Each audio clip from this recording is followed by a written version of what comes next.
আসসালামু আলাইকুম প্রিয় দর্শক, গত মাসের শেষ দিকে গুলশানে আওয়ামী লীগের সাবেক এমপি শাম্মী আহমেদের বাসায় চাঁদাবাজির ঘটনায় যাদের বিরুদ্ধে অভিযোগ উঠেছিল, যারা গ্রেপ্তার হয়েছিল, তাদের অনেকেই অনেক কথা বলেছেন। নিজেরা কীভাবে চাঁদাবাজিতে জড়িয়ে গেছেন সেগুলো স্বীকার করেছেন। এরা ছিল সবাই হয় বৈষম্য বিরোধী ছাত্র আন্দোলন অথবা জাতীয় নাগরিক পার্টি অথবা জাতীয় নাগরিক পার্টি যে ছাত্র সংগঠন তাদের সঙ্গে সংশ্লিষ্ট। এদের মধ্যে একজন জানি আলম অপু, তিনি ধরা পড়েছিলেন দুদিন পরে। এই যে দুদিন পরে উনি ধরা পড়লেন, এই দুদিন উনি কী করেছেন, কোথায় ছিলেন, এটা নিয়ে একটা মহা আলোচনা তখনই হয়েছিল। এই সময়ে 27 তারিখে সম্ভবত এই জানি আলম অপু নিজেই কিন্তু ফেসবুকে একটা স্ট্যাটাস দিয়েছিলেন এবং দিয়ে তিনি দাবি করেছিলেন যে তিনি গ্রেফতার হন নাই, তিনি কোনো চাঁদাবাজিও করেন নাই, এবং তিনি এটাও বলেছিলেন যে উনি একটা ষড়যন্ত্রের শিকার এবং উনি খুব শিগগিরই এই ব্যাপারটা নিয়ে মুখ খুলবেন। এবং উনি মুখ খুলেছেন কি না খুলেছেন তখন আমরা বুঝতে পারিনি, কিন্তু এতদিন পরে গত রাতে একটা ভিডিও, বুধবার রাতে আর কি, একটা ভিডিও, ওনার একটা ভিডিও খুবই ভাইরাল হয়ে গেছে, চারদিকে ছড়াই পড়েছে। এবং সেই ভিডিওতে তিনি বলেছেন যে ওনাকে কিভাবে উনি এখানে গিয়েছেন, কে এর সঙ্গে জড়িত আছে, উনি কিছু ইঙ্গিত করেছেন। যেমন উনি ইঙ্গিত করেছেন যে প্রথমবার যখন তারা চাঁদার জন্য গিয়েছিলেন, 10 লাখ টাকা যখন এনেছিলেন, উনি বলেছেন ওই প্রথমবার যখন আমরা 10 লাখ টাকা আনি তখন শাম্মী আহমেদের হাজব্যান্ড যার হাতে টাকাটা তুলে দিল সে লোকটা মানে অপু, সে নিজের কথা বলতেছে। এবং সে বলতেছে ওই দিন রাতের বেলা ওখানে যাওয়ার আগে তারা কীভাবে ওখানে মানে যে রাতে গেল, ওই রাতেই ভোর রাতের দিকে 16 তারিখে আর কি, ওয়েস্টিনের সামনে একটা মোটর সাইকেল নিয়ে, সাদা রঙের মোটর সাইকেল নিয়ে ওনার সঙ্গে কে কথা বলেছিলেন, উনি বলেছেন সেটা ছিল উপদেষ্টা আসিফ মাহমুদ সজীব ভুইয়া। এবং উনি বলার চেষ্টা করেছেন, বলার চেষ্টা করেছেন এইগুলো আসলে আমাদের কাজ না, আমাদেরকে দিয়ে নানাভাবে করানো হয়। এবং সেক্ষেত্রে কারা কারা করেছে তারা একটা ইঙ্গিত দিয়েছেন। এবং ওনার ভাষায় শুনুন উনি কী বলেছেন, এটা চোখের সামনে আপনাদের কে কী করছে, আঙুল ফুলে কলা গাছ কীভাবে হয়েছে, যেসব ছেলেপেলেরা হলে থাকতে পারতো না ছাত্রলীগের যন্ত্রণায়, বাসা ভাড়া নিয়ে থাকবে সেই টাকা থাকতো না, বিভিন্ন রাজনৈতিক নেতাদের কাছ থেকে টাকা ধার করে নিয়ে থাকতে হতো, ডোনেশনে যাদের মেস ভাড়া চলছে তারা এখন ডুপ্লেক্স বাড়িতে থাকে, নিজস্ব গাড়িতে চলাফেরা করে। এটা হলো অপুর অভিযোগ। এবং উনি বলছেন এর সঙ্গে অনেকেই জড়িত আছেন। অপুর এই ভিডিও বুধবার রাতে ছড়িয়ে পড়েছে এবং ইঙ্গিতে বোঝাই যাচ্ছে কোন দিকে যাচ্ছে। এই ঘটনার পর আজকে বৃহস্পতিবার অপুর স্ত্রী তিনি একটা প্রেস কনফারেন্স করেছেন এবং সেই প্রেস কনফারেন্সে উনি দাবি করেছেন যে আসলে অপুর যে ভিডিওটা দেখা যাচ্ছে প্রায় 35 মিনিটের একটা ভিডিও, সেই ভিডিওটা আসলে ওনাকে দিয়ে জোর করে করানো হয়েছে এবং সেই কাজটা করেছেন বিএনপি নেতা ইশরাক হোসেন। এটা হলো অপুর স্ত্রীর দাবি। তাহলে অপুর স্ত্রী এই কথাগুলি জানলো কোথা থেকে? অপুর স্ত্রী দাবি করেছেন ওনার সঙ্গে কাশিমপুর কারাগারে ওনার যে হাজব্যান্ড আছেন তার সঙ্গে কথা হয়েছে এবং তিনি তাকে এই কথাগুলো জানিয়েছেন। বুঝেন? কিন্তু তাহলে মানুষ জিজ্ঞাসা করেছে যে উনি কেন বললেন এই কথাটা, ওনার বলার ওনাকে ওনার বলার পিছনে কী কারণ আছে? তখন অপুর স্ত্রী বলেছেন ইশরাক সাহেব না, সম্ভবত শিওর না, ইশরাক সাহেব সম্ভবত তাকে অপুকে আইনগত সাপোর্টটা দেওয়ার প্রতিশ্রুতি দিয়েছেন এবং সেই প্রতিশ্রুতির কারণে অপু হয়তো বিশ্বাস করে এই কথাগুলি বলেছেন। আবার অপু তার ভিডিওতে বলছেন, আগের ঘটনা একটু বলি, তার ভিডিওতে বলেছেন এই ভিডিওটা আমি করছি, করে আমার এক বন্ধুর কাছে আমি রেখে যাব, বন্ধু এটা সময় মতো ছেড়ে দেবে। এবং সেটা যদি 1 তারিখে হয় অগাস্টের, আজকে প্রায় 14 দিন পরে, 2 সপ্তাহ পরে ওই ভিডিওটা গত রাত্রে ছাড়া হয়েছে। তাহলে এখানে সংশ্লিষ্টতার অভিযোগ আসলো কার বিরুদ্ধে? একজনের বিরুদ্ধে স্পষ্ট করে, তিনি হলেন আসিফ মাহমুদ সজীব ভুইয়া। উনি আরও অনেকের কথা বললেন, যারা নাকি আঙুল ফুলে কলা গাছ হয়েছে তাদের প্রতিও অপু কিন্তু মানে ইঙ্গিত করলেন। আসিফ মাহমুদ সজীব ভুইয়া আজকে উপদেষ্টা, উনি খুবই গুরুত্বপূর্ণ মন্ত্রণালয়ের উপদেষ্টা। আজ উনি উপদেষ্টা পরিষদের যে বৈঠক ছিল সেই বৈঠক থেকে বের হয়ে আসার পর তাকে সাংবাদিকরা এই বিষয়টা জিজ্ঞাসা করেছিল। যখন আসিফ মাহমুদ সজীব ভুইয়া যে কথাগুলি বলেছেন আমি আপনাদের হুবহু পড়ে শোনাই, কারণ এই কথাগুলো নিয়ে আমি একটু কথা বলব, বিশ্লেষণ করব। তিনি বলেছেন আমি মাঝে মধ্যে রাতে যখন কাজ শেষ হয় কখনো কখনো ভোরও হয়ে যায়, ওই সময় আসলে রাতের খাওয়া দাওয়া দেওয়ার মতো কেউ থাকে না, আমি বেশিরভাগই যাই 300 ফিটের নীলা মার্কেট বলে একটা জায়গায়, ওখানে হাঁসের মাংস খুব ভালো পাওয়া যায়।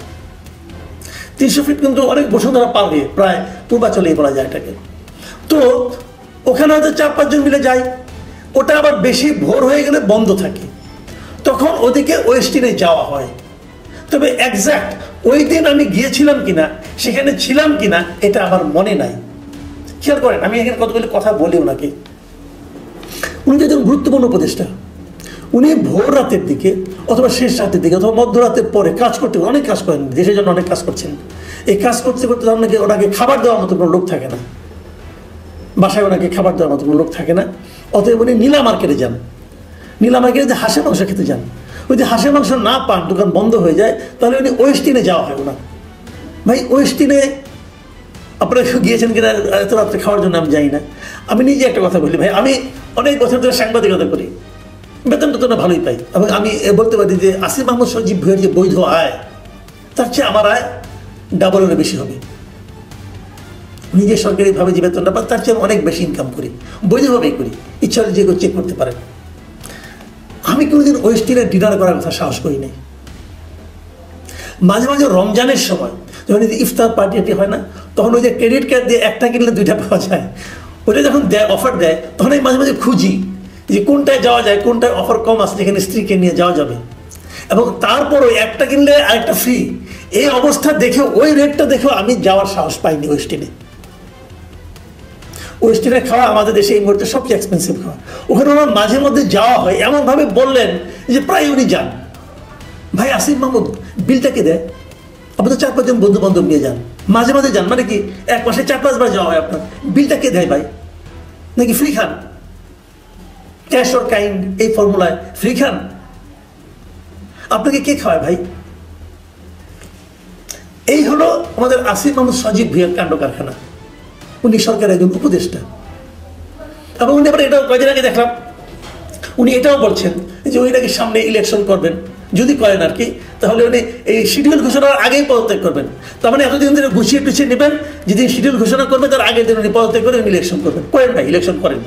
আপনার যে ইমেজ এর মধ্যে তৈরি হয়েছে, আমি আমার অভিজ্ঞতা থেকে বলতে পারি, আপনি যদি একা একা ইলেকশন করেন, মানে যদি কোনো পার্টির সঙ্গে জোটবদ্ধ হয়ে না করেন, যে কোনো একটা পার্টি থেকে করবেন, আপনি বিএনপির সঙ্গে জোটবদ্ধ হলেন না, বিএনপির মার্কা ছাড়া যে আপনি ইলেকশন করেন, যদি এনসিপি থেকে ইলেকশন করেন, ভাই আপনি করেন, আমি দেখতে চাই আপনি কেমন জনপ্রিয়তা অর্জন করছেন। আপনার এই নীলা মার্কেটের হাঁস খাওয়া আর ওয়েস্টার্নে মাঝে মাঝে যাওয়া, এই ঘটনা পাবলিক শুনলে আর ভোট পাইতে হবে না ভাই। আপনি একজন উপদেষ্টা, মাথায় রাখতে হবে, আপনার বয়স যাই হোক না কেন, আপনার বন্ধু বান্ধব যারাই হোক না কেন, একটা জিনিস মাথায় রাখতে হবে, এদেশের মানুষ আপনাকে উপদেষ্টা পদে নিয়োগ করেছে, সেই সম্মানটা রাখার দায়িত্ব আপনার। আমি আরেকটা কথা বলে শেষ করি। এই যে অপুর স্ত্রী, উনি যে প্রেস কনফারেন্সটা করলেন, আচ্ছা প্রেস কনফারেন্স সম্পর্কে দেখেন, এনার ফিনিশিং উনি কি বলেছেন? উনি বলেছেন আমার সামনে এতগুলো চ্যানেল দাঁড়ায় আছেন, আমি তো কাউকে চিনি না, এগুলো আমাকে ম্যানেজ করে দিয়েছে অপুর দলের লোকেরা। যখন অপুর এনসিপির উপর প্রশ্ন আসলো, এনসিপির উপরে প্রশ্ন চলে আসলো, এনসিপির স্বার্থে চলে আসলো, তখন তারা আমাকে এখানে নিয়ে আসছে, এটা বলেছেন আনিশা, অপুর স্ত্রী। তার মানে এই যে তারা প্রেস কনফারেন্সটা করেছেন অপুর স্ত্রী, এই প্রেস কনফারেন্সটা অ্যারেঞ্জ করে দিয়েছে এনসিপি। তো অপুকে তো বহিষ্কার করা হয়েছে এনসিপি থেকে, মানে এনসিপির ছাত্র সংগঠন থেকে। একজন বহিষ্কৃত লোককে, যাকে আপনি বহিষ্কার করে দিয়েছেন, কেন বহিষ্কার করলেন? আপনি মনে করছেন তার কর্মকাণ্ড ভালো হয়নি, যাকে আপনি বহিষ্কার করলেন তার জন্য আবার প্রেস কনফারেন্স করছেন কেন? যখন তার ভিডিওটা ভাইরাল হলো, যখন তার ভিডিওতে একজন লোককে নিয়ে অভিযুক্ত করলেন, তখন এই প্রেস কনফারেন্সটা আপনাদের অর্গানাইজ করে দিতে হয় কেন? তার মানে অপুর স্ত্রীকে দিয়া আপনারা আপনাদের ইমেজ পুনরুদ্ধারের চেষ্টা করছেন। এইভাবে ইমেজ পুনরুদ্ধার হয় না। গ্রামে একটা প্রবাদ আছে বুঝছেন, যে মূর্খের ওই ময়লা নাকি 7 জায়গায় লাগে। আপনাদের অবস্থা হয়ে গেছে ওরকম। এইভাবে ইমেজ পুনরুদ্ধার হয় না। ইমেজ পুনরুদ্ধার করার জন্য নিজের চরিত্রকে ঠিক রাখতে হয়, শক্ত রাখতে হয়, নিজের দলকে ঠিক রাখতে হয়, যাদের নিয়ে ঘুরবেন তাদেরকে ঠিক রাখতে হয়, তাদের চরিত্রকে ঠিক রাখতে হয়, এবং জনগণের কাছে যেতে হয়। এমন কাজ করতে হয় না যেটা দেখে জনগণ সন্দেহ করতে পারে। আমি আগেও বলেছি, এখনো বলি, আপনি একটা আকাম কুকাম করবেন আর মনে মনে ভাববেন এটা কেউ দেখবে না, কেউ জানবে না, কেউ বুঝবে না, এটা হয় না ভাই। পৃথিবীতে এখন পর্যন্ত এমন লোকের পয়দা হয় নাই যে নাকি আকাম কুকাম করে কাউকে না জানাইয়া বিরাট সম্মান নিয়ে চলে গেছে পৃথিবীর থেকে, হয় না এটা। আর বাংলাদেশে তো হওয়া সম্ভবই না, এটা কি ছোট দেশ, সবাই সবাইকে চিনে। আপনি নীলা মার্কেটে যান আর ওয়েস্টিনে যান, যে বয় বেয়ারাটা আপনাকে খাবারটা পরিবেশন করে, সে কি মানুষ না? সে কি আপনাকে দেখতেছে না? যে আপনার মতো গেছিলেন নিয়মিত অনুষ্ঠানে কী করে আসেন, তার সঙ্গে কারো আত্মীয়তা নাই, সে কি কাউকে বলবে না, এইভাবে বাইরে